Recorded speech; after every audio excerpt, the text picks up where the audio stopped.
there we go. There's our power supply. Alright, let's just see what this fella's doing now. We've got a nice little dead space behind the power supply where we can hide stuff there. So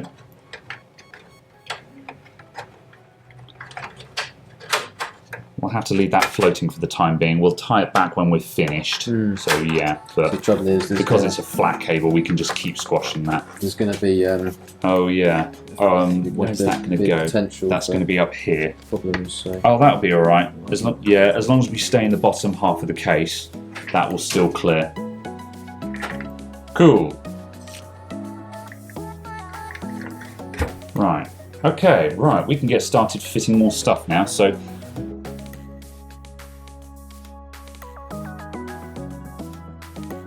Now, the next thing I'd recommend we do is fit the water cooler, because I know from past experience that these things require a bit of space. So let's get the CPU in and get the water cooler in. Okay, right, so that's the back plate. So that, just where these things move slightly, it felt wrong. Yeah, okay. Yep.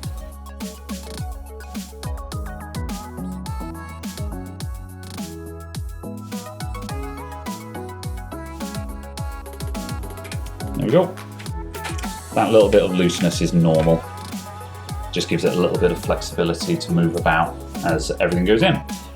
Right, so yeah, you want to lift up this lever here, so that's push down and up. Yeah, and lift that right the way up, and then this bit here will flip up. That's right. There you go. So open that up.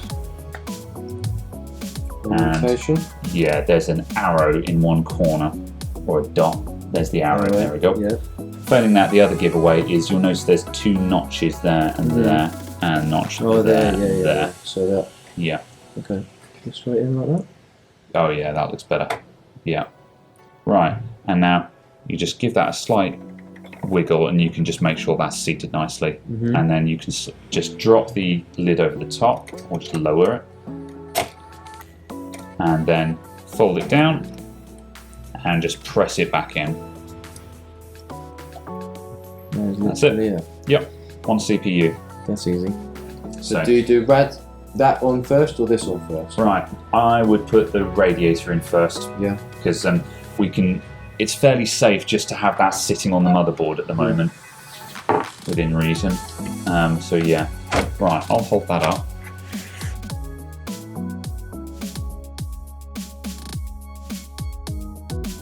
Obviously, you could fit a 140 to the back if you wanted to. Yeah. It's amazing how many big fan points they've fitted into this case. Normally, I'm really impressed with this case, to be honest. I mean, as I say, I don't dislike Bit Fenix, but I've never been that impressed by their layouts. But this case is probably so clever. Maybe you've only seen the mini ITX and been put off. Yeah, I think that's the case. I was put off straight away. Yeah, but the internal layout of this case is just genius. It's so simple yet so clever. Just a shame everything's upside down. Yeah. Saves the job, doesn't it? About, yeah. And that's all just going to curl around like that. You just literally put these on, do you? That's right.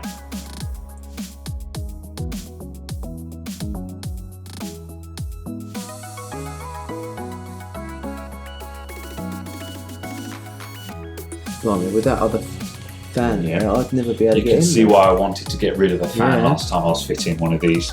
I did get it all in, but I put it in and I was just like, wow, that sticks out hugely, you know. There we go. And just cool. Anyway, enough of that. Okay. So, do I just pokey? You've got. Open them up. It's these ones only open at one end. You notice those are fixed. Okay, yeah. And the other end open. Yep. So the two inner ones are we going for, yeah? They will be numbered somewhere on the board. There it is. There's the numbering. Okay. 1, 2, 3, 4. And notice it says first next to 2 and 4. So, oh, okay. So slots 2 and 4 are the ones we need to populate. Oh, right, I am there then. Okay. 1, 2, yeah, 2, 3, 4. Yeah. Okay. And yeah, there is a notch to get it the right way around.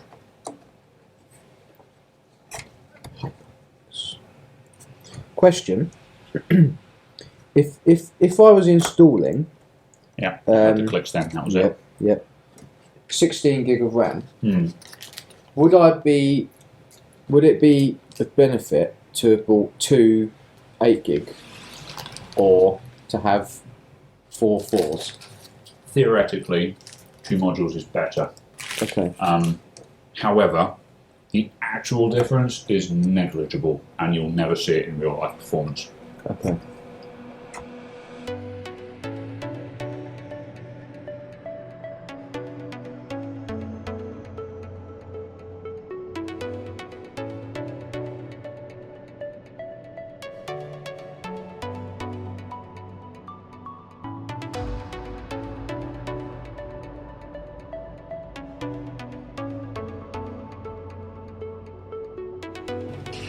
So we've fitted our SSD to this back panel.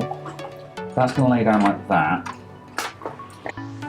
Actually, that will sit. That will go practically flat like that. And that can literally just go straight off the back. Is that the right way around?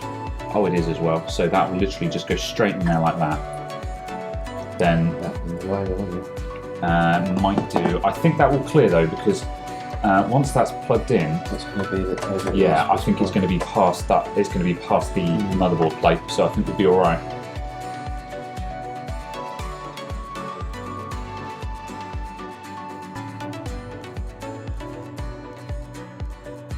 Okay. I would say we want to opt for a 90 degree to straight, because then we can go 90 degrees off the motherboard, straight to the back of the case, then we can go flat back in.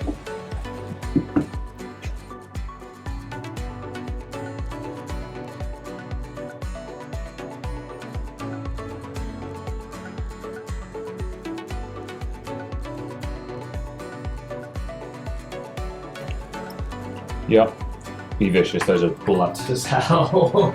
I need to buy new ones. They don't line up. Yeah, I know. I need new ones, okay. Yes.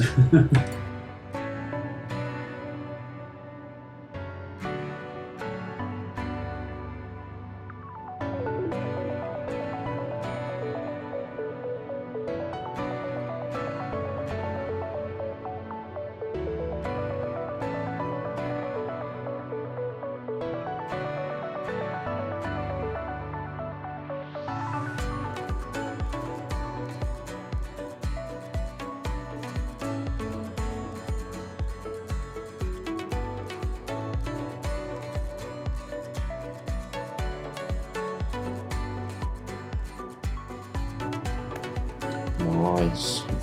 My buttons like that. Yeah. It's a nice touch. Ah, what a mess. Ah. Yes, that's gonna just sit like that now. Okay. Yeah.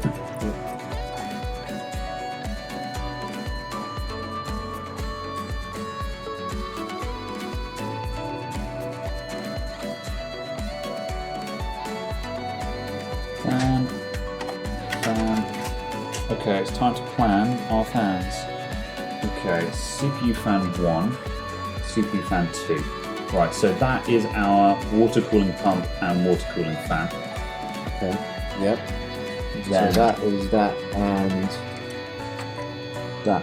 Yeah, the 2 in your hand. Yeah. Yeah. So So the other one's. Yeah. This one's tucked down. So we just there, need to so decide where this fella's going to Yeah. go. We've got sysfan 1, sysfan 2 down there. Mhm. Have we got another? We've got a sysfan 3. Yeah, so we'll stick these 2 on the same one. Yeah, that makes sense, doesn't it? Yeah. I've managed to get that out. Just. Okay, right. That's long. That will go Yeah, anywhere we want. So that's handy. we that one. can get that all the way around to one of the sysfan connectors. Mm. So then we've got CPU fan 1 and 2, System sysfan 1, sysfan 2. Yeah. Perfect. Yeah. All right. Is there like a code as such? Convention. You know, would you always have intake on one, extake No. two? It makes no difference. Connect your fans up. Because how does it know what they're doing? It has no idea what the fan is, how big it is, where it is, where. No. So how does it control? It's all based on percentage values, Right. Because all the fans are 12 volt. That's what they've got in common, and that each fan is designed to have a max and min spin rate. So if the temperature goes up, it will just increase the speed on all fans because it doesn't know whether it's an intake it can or. control them individually, though. Most of the time, when we get into the BIOS setup, you'll see. Okay. But for each fan output, you'll be able to set its maximum value, and usually what thermal sensor it's tied to. Okay. So, I mean, sometimes you can't always dictate the thermal sensors, but for example, the CPU ones will always be tied to the CPU temperature, which makes obvious sense. So then your pump spin rate increases and decreases, and your red fan increases and decreases.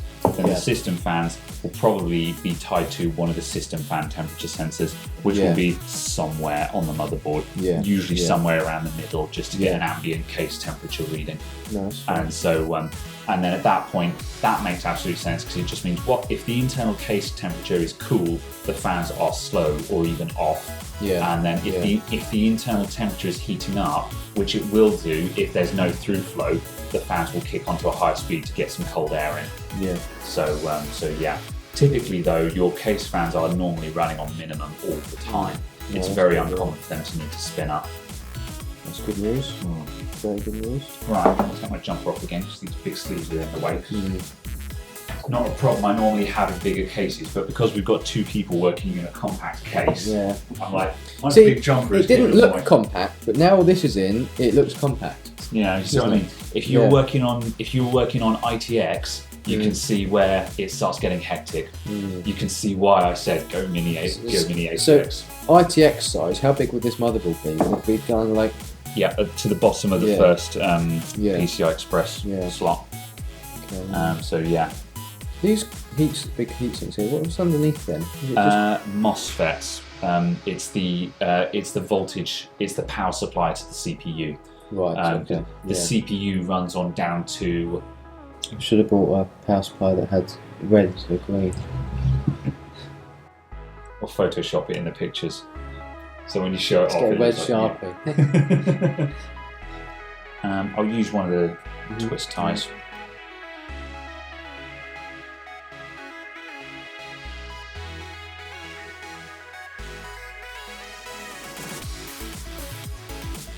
Those are all sitting there at the moment, but we've got other wires that are going to come along the back here as well. So by the time we've got all of those in, they will just all hold themselves together just through interference.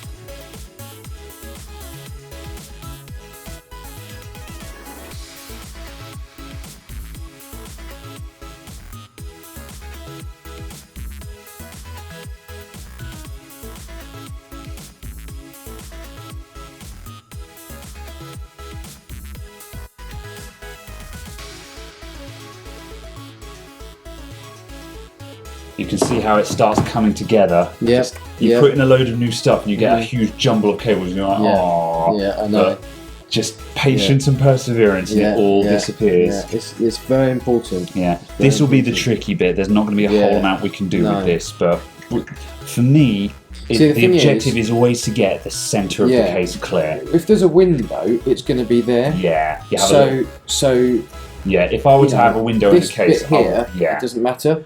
If I were to make a window for this case, I would make sure it cuts off at the power supplies because you want a place to hide your cable. I mean, cases with full side panel windows look awesome, but it shows off everything. It's like, for example, in the early noughties, acrylic cases at one point were at the height of fashion. I mean, not many people had them, but the big problem with acrylic cases is because they're see-through, there's nowhere to hide your sins at all. Your cable tiding had to be on point.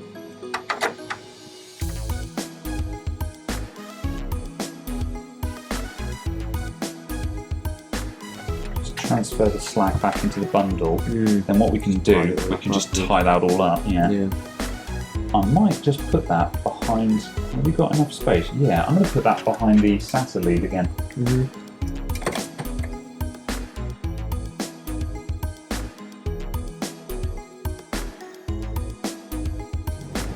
go, and just gather all that up into a single bundle. Yeah, yeah.